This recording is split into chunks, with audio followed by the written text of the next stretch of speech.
नमस्कार, मी सुभाष हणमंते. या ठिकाणी आझाद मैदान मुंबई येथे 2023 मध्ये महावितरणाने भरती काढली होती. त्यामध्ये मराठा समाजाला जो EWS आरक्षण लागू झालं होतं, त्या अंतर्गत अनेक मुलांनी फॉर्म भरले होते. पण कालांतराने ती योजना बंद झाली आणि दुसरी योजना चालू झाली. परंतु त्या योजनेमध्ये त्या आरक्षणाच्या लाभाच्या योजनेमध्ये ज्या मुलांनी फॉर्म भरले होते त्यांना नियुक्ती मिळाली नाही किंवा त्यांचा प्रश्न तो रेंगाळत राहिला. त्या संदर्भात अनेक दिवसापासून इथं धरणं आंदोलन चालू आहे. तरी या सर्व आंदोलनाच्या ज्या प्रमुख आहेत त्या आपलं नाव सांगा आणि नक्की आपली मागणी काय आहे त्या संदर्भात थोडक्यात माहिती सांगा. माझं नाव संस्कृती अविनाश बोबडे, राहणार धाराशिव.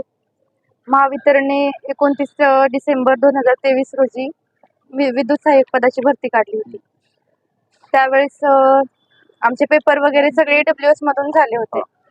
मग ज्याच्याकडे फोन वगैरे नाहीत ना, ते महावितरणने काय केलं होतं, आम्हाला EWS बंद झालं. तर EWS बंद झाल्यानंतर आम्ही EWS मधून फॉर्म भरले. तर मग ते EWS आम्हाला बंद करण्यात आलं आणि SCBC चालू करण्यात आलं. मग ते EWS रद्द झाल्यामुळं ती करण्यात आली. त्याच्यामध्ये आमचे पेपर पण EWS मधून झाले, आमचे डॉक्युमेंट व्हेरिफिकेशन EWS मधून झाले. फक्त आम्हाला ते नियुक्त्या देत नाहीत आता.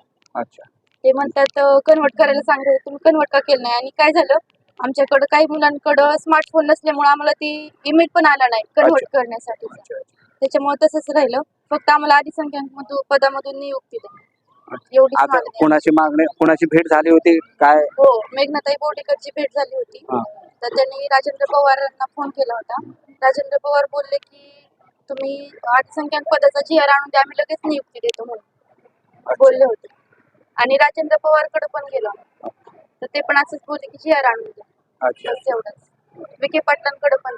किती टोटल, थोडं माईक जवळ द्या, किती विद्यार्थी टोटल याच्यामध्ये फसले गेले? 200 ते 250 मुलं आहेत. 200 ते 250. हो. बरं, धन्यवाद.